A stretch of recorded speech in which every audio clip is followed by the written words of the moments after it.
اس کی تشریح ہم نے کی بھی ہے. تو اس کے لیے آپ اپنے بک جو ہے اس کا پیج نمبر 125 جو ہے یہ بھی نکال کے بیٹھیں گے. اس میں جو ہے ہم پہلے 2 شعر ہم پہلے کر چکے ہیں. تیسرے شعر کی طرف ذرا بڑھتے ہیں. پہلے یہ شعر کی ریڈنگ دیکھیں کہ چشم دل کھول اس بھی عالم پر جہاں کی اوقات خاک کی سی ہے.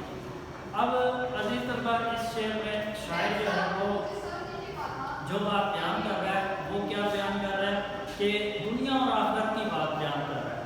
یہاں پر شاعر جو ہے وہ عشق و محبت کی بات جو ہے وہ نہیں کر رہا, صرف اور صرف دنیا اور آخرت کے حوالے سے بات کر رہا ہے.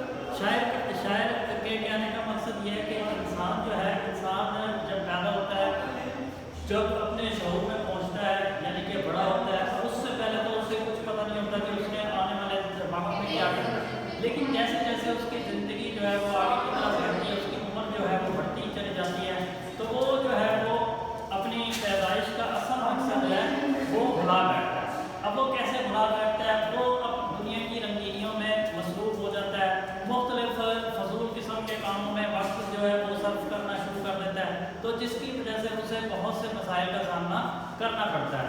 ہاں دراصل جو ہمیں اصل جو مقصد ہے اس کی پیدائش کا, اس کی زندگی کا, وہ کیا ہے کہ اللہ تعالیٰ کی خوشنودی. اللہ تعالیٰ کی خوشنودی کو کیسے حاصل کرے گا؟ ایک تو اللہ تعالیٰ کی عبادت کر کے, دوسرا پھر جو ہے وہ لوگوں کی خدمت کر کے. تو اسی طرح جو ہے وہ اپنی نہ صرف دنیا میں وہ زندگی کامیاب گزار سکتا ہے بلکہ آخرت میں بھی وہ اپنی زندگی جو ہے وہ کامیابی سے گزارے گا. وہاں پر بھی جب یعنی کہ آخرت میں وہاں پہنچے گا تو اس سے جو سوالات کا معاملہ ہوگا وہاں پر اسے آسانی ہوگی.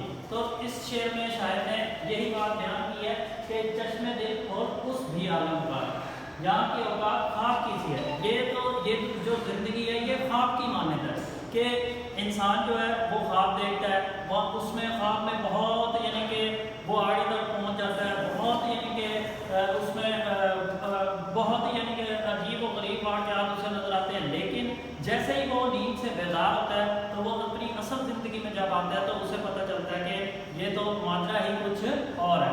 تو اس وجہ سے شاعر نے یہاں پر ہمیں انسانوں کو جھنجھوڑا ہے کہ بھئی اپنی زندگی جو ہے وہ اپنے اصل مقصد کے لیے کی طرف جو ہے وہ توجہ کرو, نہ کہ فضول کاموں میں رہ کر جو ہے اپنی زندگی برباد نہ کرو.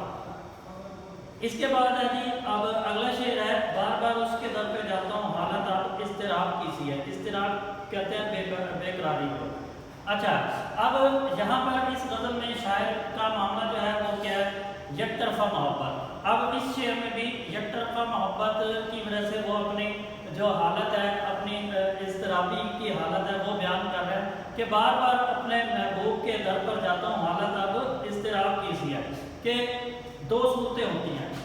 جب کوئی شخص کسی کی محبت میں مبتلا ہو جاتا ہے تو اس کا مقصد صرف اور صرف کیا ہوتا ہے کہ اپنے محبوب سے کسی نہ کسی طریقے سے اس کو ملاقات اس سے ہو جائے.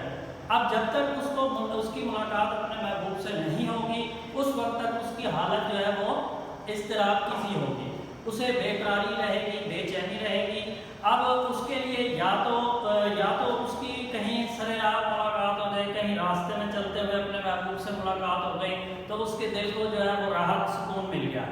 نہیں تو اب اگر کہیں پر کوئی محفل ہے وہاں پر اس کے محبوب کی آمد جو ہے وہ متوقع ہے تو وہاں پر اس کی اگر ملاقات ہو گئی تو وہ اس کے لیے بہت بہتر ہوگا. لیکن اب یہاں اس شعر کے حوالے سے اگر بات کی جائے تو شاعر جو ہے وہ ہر لحاظ سے ناکام نامراد ہو رہا ہے. کس وجہ سے کہ اپنے محبوب سے اس کی ملاقات جو ہے وہ کسی صورت میں ممکن نہیں ہو رہی. تو اس وجہ سے اب اس کے پاس ایک ہی راستہ رہ گیا کہ وہ اپنے محبوب کی گلی, اپنے محبوب کے گھر کی طرف جو ہے وہ بار بار جائے تاکہ اسے وہاں کسی نہ کسی طریقے سے اپنے محبوب کا دیدار ہو جائے اور وہاں اسے راحت اور سکون ملے. تو یہ ہے اس شعر کی جو ہے وہ تشریح ہے. اس کے حوالے سے پہلے جو اس سے پہلے ہم نے شعر کیا اس میں بھی ایک حوالے کا شعر جو ہے وہ ہم نے ایڈ کرنا ہے. آخرت میں نیک عمل نیک ہی کام آئیں گے, پیش ہے تجھ کو سفر, زیادہ سفر پیدا کر. زیادہ سفر کا کیا مطلب ہے؟ سفر کا سامان. اب جو چوتھا شعر ہے اس میں اگر اس میں حوالے کا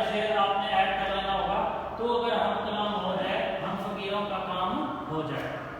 اب ہم بڑھتے ہیں پانچویں شعر کی طرف۔ پانچواں شعر کیا ہے؟ میں جو بولا کہا یہ آواز اسی کھانا خراب کی سی ہے۔ اب میں جو بولا کس کے حوالے سے بات ہو رہی ہے؟ ظاہر ہے شاعر کے حوالے سے بات ہو رہی ہے۔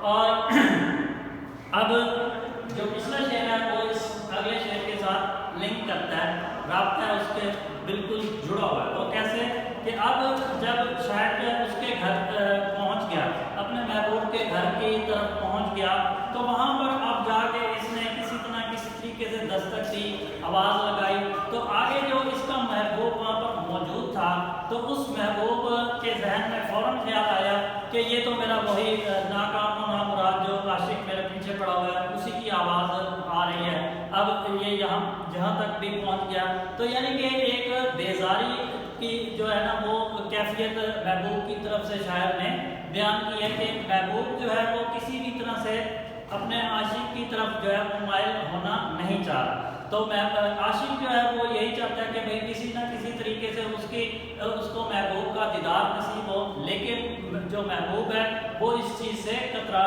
رہا ہے مسلسل۔ در حقیقت جو محبت کے معاملات ہوتے ہیں اس میں بہت سے اور دیگر جو عناصر ہوتے ہیں وہ بھی شامل ہوتے ہیں کہ یک طرفہ محبت جب بھی جہاں پر بھی ہوگی تو اس کے لیے معاشرہ جو ہے وہ ہماری اس چیز کی اجازت نہیں دیتا کہ بھئی محبت یہ تمام معاملات اس کی معاشرہ جو ہے وہ اجازت نہیں دیتا۔ تو اس میں پھر ظاہر ہے کہ جو محبوب کے گھر والے ہوں گے ان کے لیے بدنامی کا باعث بنے گا، اس وجہ سے محبوب جو ہے وہ ان تمام چیزوں سے بچنا چاہ رہا ہے۔ تو یہ ہے اس کی مختصر تشریح۔ اس میں آپ نے ایک شعر جو ہے حوالے کا ایڈ کر لینا ہے۔ ایک مدت کے بعد ملا تو میرا نام تلک پوچھ لیا، جس نے بچھڑتے وقت کہا تھا کہ تم بہت یاد آؤ گے۔ تو یہ تین اشعار ان کی اچھے طریقے سے آپ نے تشریح جو ہے وہ دیکھ لینی ہے، یاد کر لینی ہے۔ باقی حوالے کے اشعار جو ہے وہ اس میں ضرور کم از کم ایک حوالے کا شعر جو ہے آپ نے ضرور ایڈ کرنا ہے اس کی تشریح۔ والسلام، شکریہ۔